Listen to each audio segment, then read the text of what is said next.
Tonight's story begins with a grandmother's secret and a fairy tree in the woods.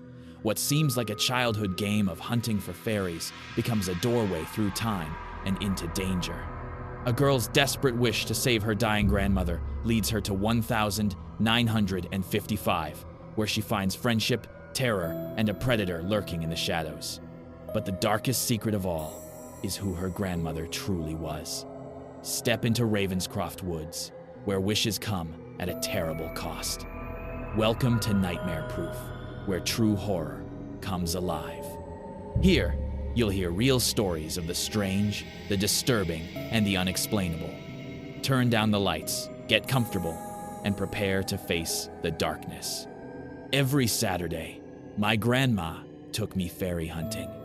We'd catch the 9:36 train to Houston Station, cross through the tunnel, and then spend hours wandering through Ravenscroft Woods, hand in hand. On the far side of the big lake, behind a wall of vines, there was a super secret spot only we knew about, a flat clearing, perfect for midday picnics.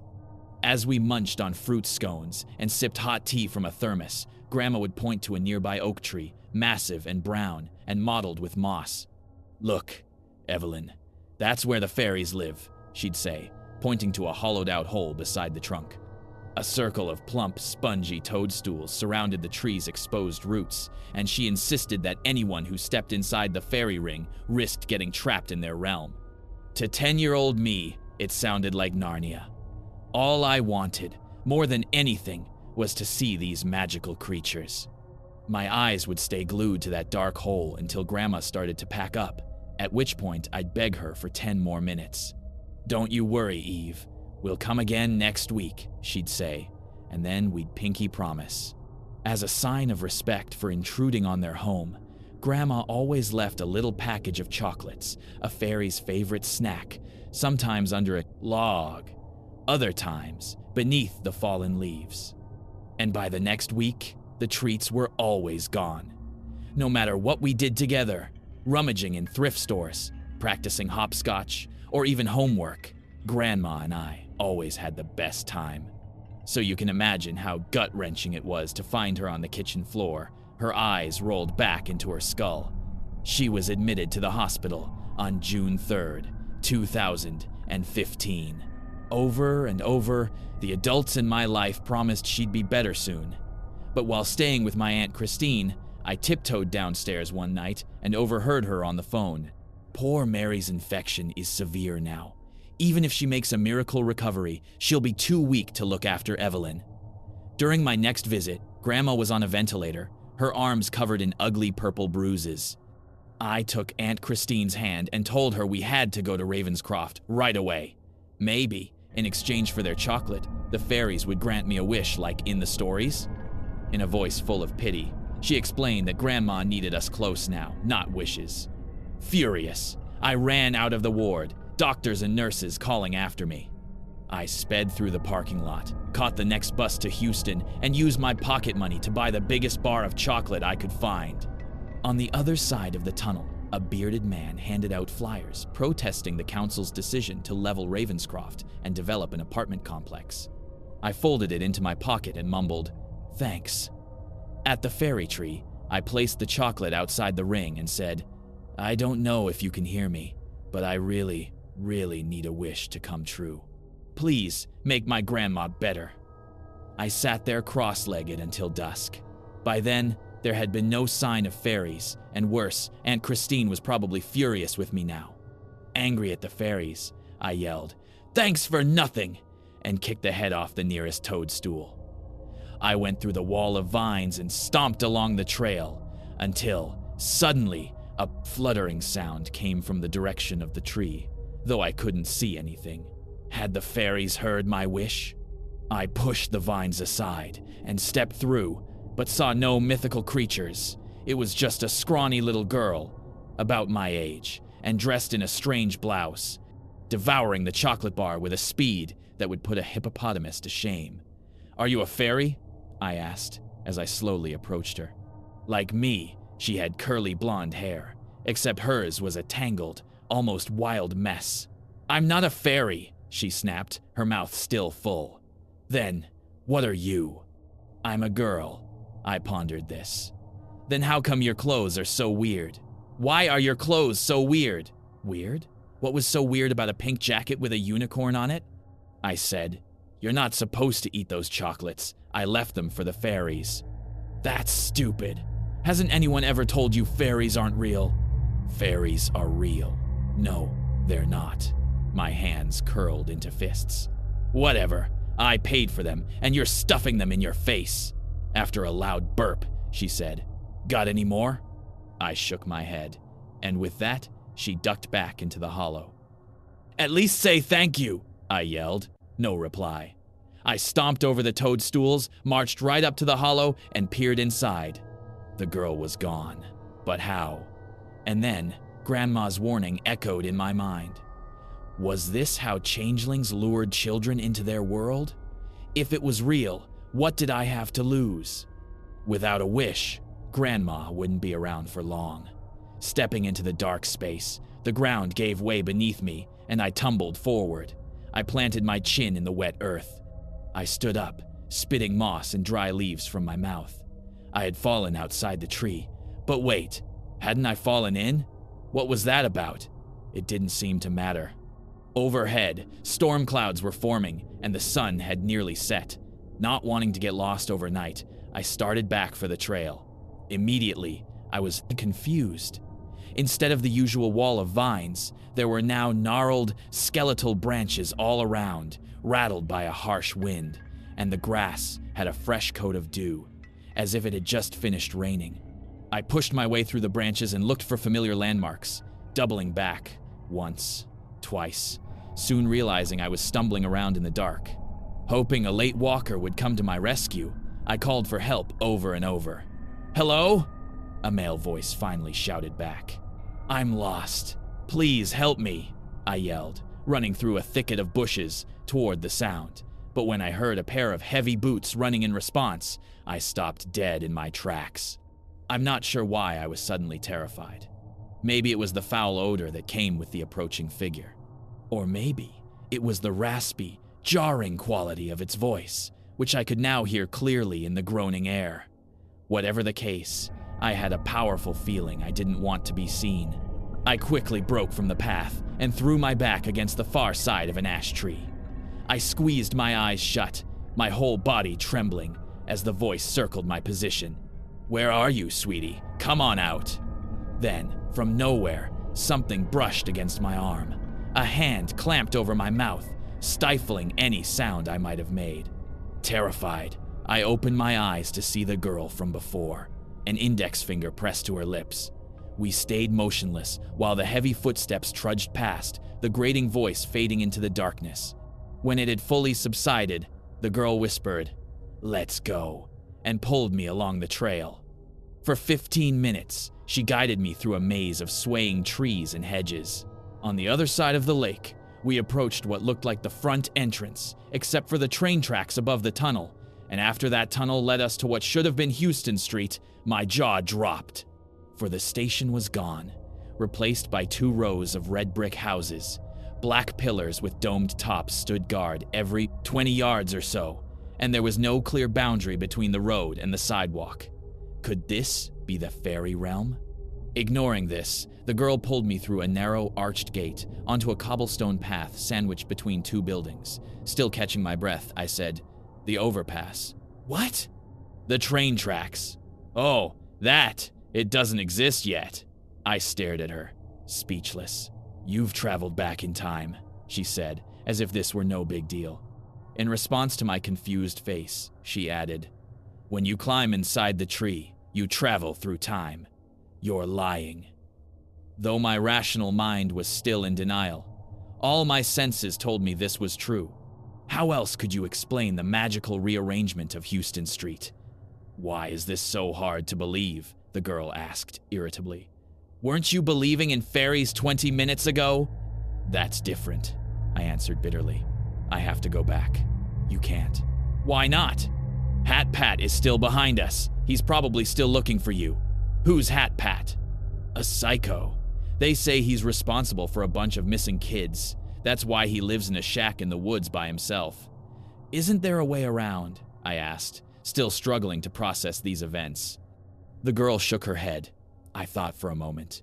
If the tree sent me through time, then where am I? 1,955. 1,955? Had the fairies sent me here to punish me for kicking the stupid toadstool? Certain they would never help Grandma now. I curled into a ball, hugged my knees to my chest, and sobbed. What's wrong? The girl asked. I want to go home.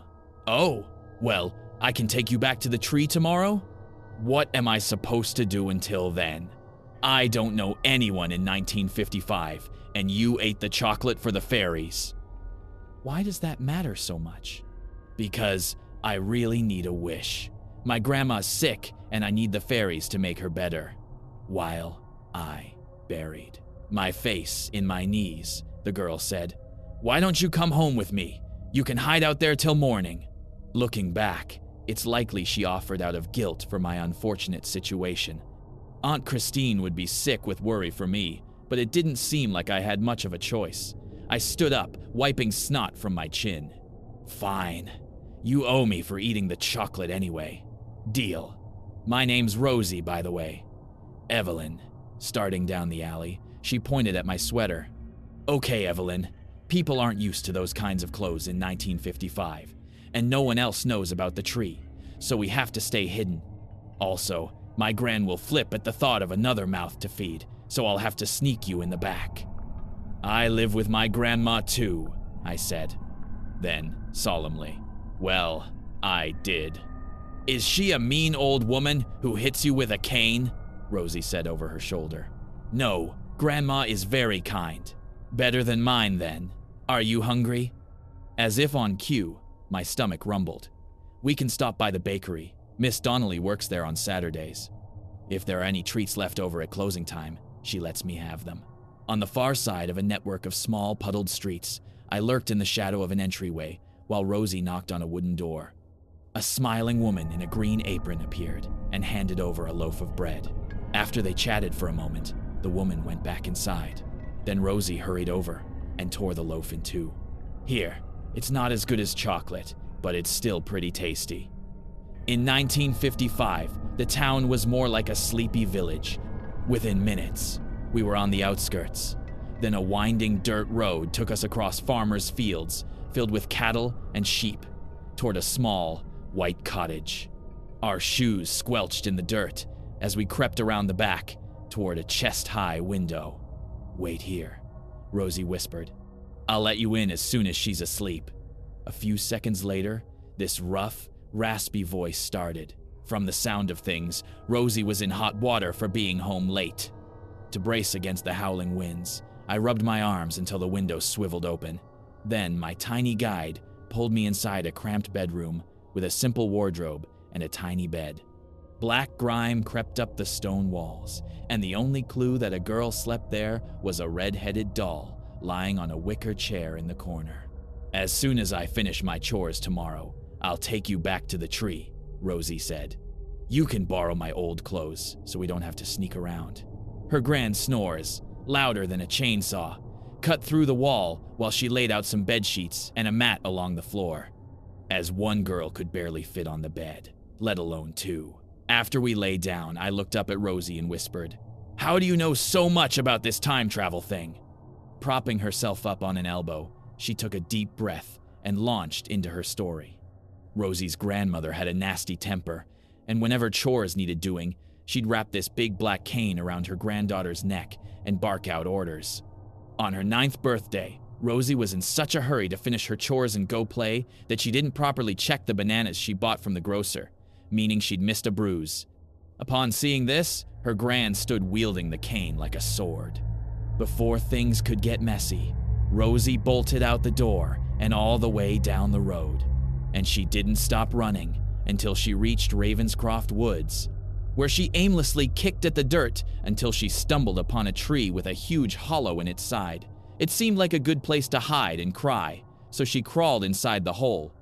Instantly, the ground gave way. Then she landed on her chest. She spat leaves from her mouth and glanced around. Nearby, an old woman was having a picnic. Are you hungry? The woman asked. as she offered Rosie some chocolate. Though Rosie knew not to take things from strangers, this person gave off a warm, inviting feeling. Plus, she really loved chocolate, which she rarely got to eat. While they ate, the woman explained that Rosie had fallen into the future and proved this by showing off a high-tech device that from the description sounded like a cell phone. After they finished eating, Rosie announced she was never going home. Any time period was better than the past. Unfortunately, the mystery woman explained that it would be dangerous to stay. As a compromise, the woman promised she would leave more treats. Next time you're hungry, or scared, or sick of your gran, come back here. I'll hide more chocolate for you. But Rosie, don't go too far. If you get stuck in the future, it will be very bad. And so, Rosie visited the spot regularly. Sometimes there were snacks, sometimes not. And once on Christmas Day, a red-headed doll greeted her.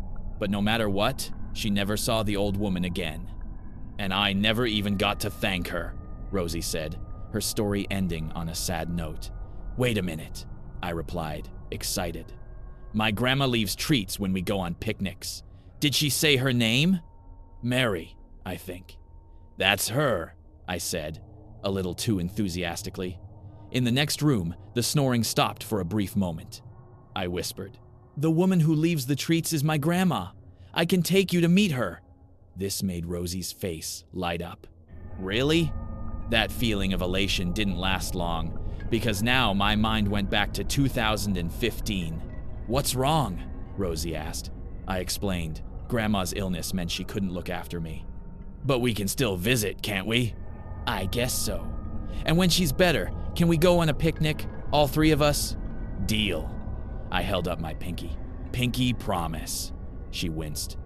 Apparently, people didn't pinky promise in 1955. Here, give me your finger. Our pinkies linked. There. Now it's a special promise. Huh. A pinky promise. With that, the two of us wished each other a good night. After a restless night on the rough floor, Rosie gave me a tight blouse and cardigan so I could blend in with the times. Only my sneakers didn't fit, and I didn't have any spare shoes. After quietly climbing out the window, I waited while Rosie's gran barked out her orders.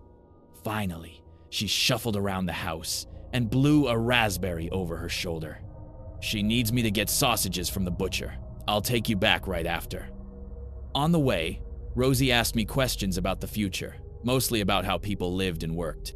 She couldn't grasp the concept of the internet and refused to believe two men would set foot on the moon in less than 20 years. Halfway into town, from across the trail, a group of girls playing hopscotch called Rosie a Goblin, which didn't sound very friendly. At first, she ignored them, their insults growing louder and meaner, until she finally snapped and said, "What do you want?" They challenged her to a game of hopscotch. Stepping forward, I said, "Let me. My grandma and I play all the time." Rosie told the girls I was her cousin. They commented on my strange shoes, and whenever I used words or phrases not common in 1955, they threw each other funny looks, but in the end, it didn't matter when I beat them 3 times. Sticking out my tongue. To get to town quicker, Rosie taught me lorry surfing, which is when you hitch a ride on the back of a wagon's crate. A milkman gave us a half-mile lift before he heard our muffled giggles and stopped. We giggled. He shook his fist. It was the most fun I'd had since Grandma got sick. We played old-fashioned games with other kids, got more treats from the friendly baker, and waved at workmen who cycled past, quickly losing track of time. In the mid-afternoon, back at the cottage, the harsh voice of Rosie's gran carried all the way to the end of the lane, where I waited, and I waited, and I waited some more. Sorry, she grounded me, Rosie said, finally reappearing. I had to wait until she took a nap. We better get a move on, she said, glancing at the sun, which was now sliced in half by the horizon. By the time we reached Ravenscroft, dusk had fallen. Okay, I said, jogging on the dirt path. Here's what we'll do. I'll go home and sort things out with my aunt. Then tomorrow at noon, I'll bring you a disguise and we'll go see Grandma. Rosie stopped and held up her pinky. Promise? Promise. As we stood there, fingers interlocked, a branch snapped somewhere very close. Then, a foul odor drifted toward us. Our heads snapped toward the sound, where, 30 feet ahead and cloaked in shadow, a towering figure watched us from the darkness. "Good evening, girls," he said, one hand cupping an oil lantern. He raised the lantern higher, illuminating an ugly mouth of jagged yellow teeth. The man staring at us wore one of those flat caps, the kind you see in black and white photos. While the two of us stood rooted to the spot, he said, "Are you lost, dears? Don't you worry. I'll make sure you get home, safe and sound." A hand wrapped in a fingerless glove opened, an index finger beckoning us closer. Rosie and I slowly backed away. For a few seconds, the branches trembled and shifted as the wind whistled through their tethers. Then, suddenly, Hat Pat lunged forward. Rosie's hand tightened around mine. She pulled me toward a thick wall of trees, where we turned sideways so we could squeeze through a narrow gap between the trunks. Pat lunged after us, but got stuck halfway, clawing at the air. "Get back here," he snarled, a real venom in his voice. My arms and Rosie's were quickly cut up from crossing a maze of sharp branches and thorny bushes. Every time we shook our pursuer, he somehow managed to pick up the trail again. Sweating, exhausted, and unable to run anymore, we crouched behind a bush and listened helplessly as the footsteps grew louder, closer. With a hand on her knee, still panting, Rosie pointed ahead. "The trees are that way. I'll distract him so you can get away." "Rosie, don't." Too late. Without warning, she gave me a quick hug and was gone. About 20 yards on, she picked up a branch and snapped it in two. Then, the darkness swallowed my new friend. I couldn't even go after her. The dry leaves rustled as our pursuer changed direction. When only the whispering wind remained, I charged in the direction Rosie had pointed, quickly realizing I was staring back at our hiding spot. I had gone in a circle, hopelessly lost, exposed. Soon Pat would find me. Then I'd never see Grandma or Rosie again. No one would ever know what happened to the girl who ran away from the hospital. But then, a fluttering sound came, right by my ear. My head snapped around. A head beside a fern. I thought I caught a glimpse of insect-like wings, glittering in the pale moonlight. They disappeared with a shake of my head. With no other options, I ran in the direction I had seen them, barely noticing the thorns that scraped my neck and wrists ducked under interlocking branches, and then saw it looming ahead. The fairy tree. I had made it back. Those thick, gnarled branches heaved up and down like great breaths as I sprinted along them. With one foot inside the hole, I hesitated. I couldn't just leave Rosie. If Pat got her, kids my age would tell stories about the ghost of a girl who haunted Ravenscroft. After a long, deep breath, I yelled, "Hey, I'm over here! Yoo-hoo!" until a bush at the edge of the clearing rustled around. Then, I dove into the hole, my left leg lifting as if I were taking stairs 3 at a time. Like before, the world gave way. Instead of tumbling forward, this time I stayed low, nimbly moving through the branches. A squashed toadstool lay dead ahead. I was back in 2015. Now, I just needed to.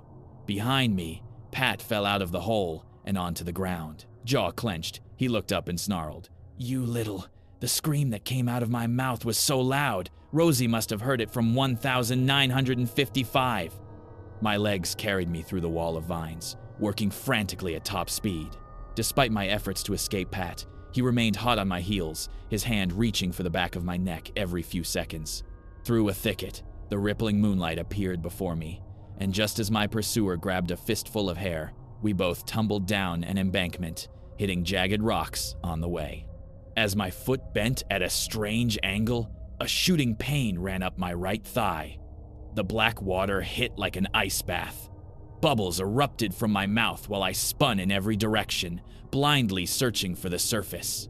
Suddenly, a pair of arms wrapped around my waist.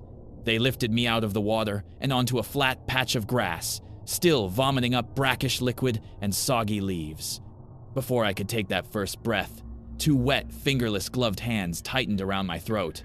My skull felt like a balloon with too much air in it. Above me, Pat screamed that he should kill me, that he would kill me. It was like I was watching him from the bottom of a well, and that well just kept getting deeper. Goodbye, Grandma. Goodbye, Rosie. But then, voices. Over here, this way. Beams of light cut through the trees while dogs barked aggressively. Several figures burst from the woods. Men and women carrying flashlights. Police officers holding sniffing dogs on short leashes. It was a search party. My search party. The nearest officers aimed their pistols at Pat, who now raised both hands in the air. As the immense pressure around my throat eased, a violent coughing fit began. Someone wrapped a blanket around my shoulders and then carried me toward the entrance, a crowd gathering behind us as word spread that the missing girl had been found. Aunt Christine was standing by a police car, her eyes puffy and red. As we emerged from the woods, a series of kisses were planted on my forehead. That late-night swim had earned me a broken ankle, not to mention the cuts. Paramedics rushed me to the hospital for doctors to reset the bone. Despite the painkillers, I refused to sleep until the nurses let me see Grandma. I had to tell her all about my adventure, that I'd met the girl she'd been leaving chocolate bars for. But since I'd been missing, her condition had changed. Now, even with the mask, every breath was a battle. When they wheeled me to her side, I leaned forward and asked if she could hear me. A pair of glazed-over eyes turned toward me. Then, weakly, she lifted her right hand, her littlest finger curling, a pinky promise. Shortly after, I happened to see the medical chart above her bed, which read, Rosemary O'Sullivan, Rosie, Mary, Rosemary, Rosie, I said, and she gave a faint nod. We sobbed together, our pinkies linked, until her head slumped onto her shoulder. In the corner, the heart monitor flatlined. Eee! The nurses rushed in. One wheeled me away while others compressed Grandma's chest, but nothing could be done. Her time had come. A week later, the doctors discharged me, dismissing my story as a coping mechanism, or a hallucination caused by swallowing lake water. The first thing I did was take the train to Houston Station, meaning to warn Rosie about the future, about what was to come. But as the train pulled in, my heart sank. The woods were gone. In their place, JCBs and steamrollers moved across huge mounds of dirt, logs lying horizontal in pyramid stacks here and there. The tree was gone. And with it, my doorway back to 1955. What prompted me to write this was finding an old letter Gran wrote before she died. After the funeral, I spent weeks under a storm cloud, worrying about poor Rosie, trapped in the past, all alone. But then, one afternoon, my aunt took me to my Gran's house so we could decide what to throw away and what to keep at the bottom of some newspaper. Clippings. There was a letter addressed to me. I thought you might like to see it. Evelyn, by now you've probably realized the fairy tree is a doorway to the past, and I know you're smart enough to have figured out I am Rosie. The day we parted, I returned to 2015 to wait for you as promised. I waited from midday until the sun went down, but you never came, so I went back the next day and the day after that. When I realized Pat was gone, I grew worried and decided to go looking for you myself. In 2015, I came across a man in a bright orange jacket and a hard hat and asked if he knew a girl called Evelyn. He said she'd gone missing, but they'd found her by the lake and she'd been attacked. He told me they took you to the hospital and the man to prison. Then he asked what I was doing there. He said the entire forest was now private property and I was trespassing. When I refused to go with him, he got angry and tried to pull me away, but I pushed him off and escaped back to 1955. I was too scared to look for you for another 6 weeks, and by then, the window had closed. It was just a regular tree now. Whenever I felt sad, or lonely, or scared, I tried to find you, but the tree didn't work again until 1977, now taking me to 1917. I had some dark years, alone with my grandmother. But shortly after my 12th birthday, a terrible illness took her, and I was sent to live with the most wonderful foster parents.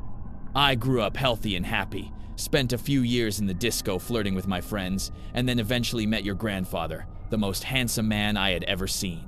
Soon, your mother came along, and that was that. It wasn't until years later I knew who you were when I asked your pregnant mother if she thought about names for the baby, and she said she liked Evelyn if it was a girl. I fell over myself the first time I saw you. I knew there'd be tragedy ahead since you told me we'd be living together in the future. And there were certainly times I didn't think we'd make it, but we always did. I stayed away from the tree until August 23rd, 2014, my birthday. I knew my younger self would be about to find her way to the future, so I set out a little picnic and waited. Then, I explained to her everything about time travel. When the council announced their plans to level Ravenscroft shortly after, I understood why the door had closed all those years ago. You told me I was sick in your time and that I didn't get better, so you probably won't be reading this until after I'm gone. I want you to know I had a wonderful life, and you were a huge part of it, so thank you. I'm sorry we couldn't spend more time together. I'm sorry there will be no more trips to Ravenscroft, and I'm sorry we never got to have that picnic. You, me, and little Rosie. But if you're ever feeling sad, or if you ever need a shoulder to cry on, just know I will always be there for you, just like you were always there for me. Pinky promise, your friend, Rosie. Thank you for watching Nightmare Proof. If you enjoyed these stories, don't forget to like, subscribe, and share to keep the nightmares alive. Have a story of your own? Send it in, and you may hear it here next time. Until then, sleep well if you can.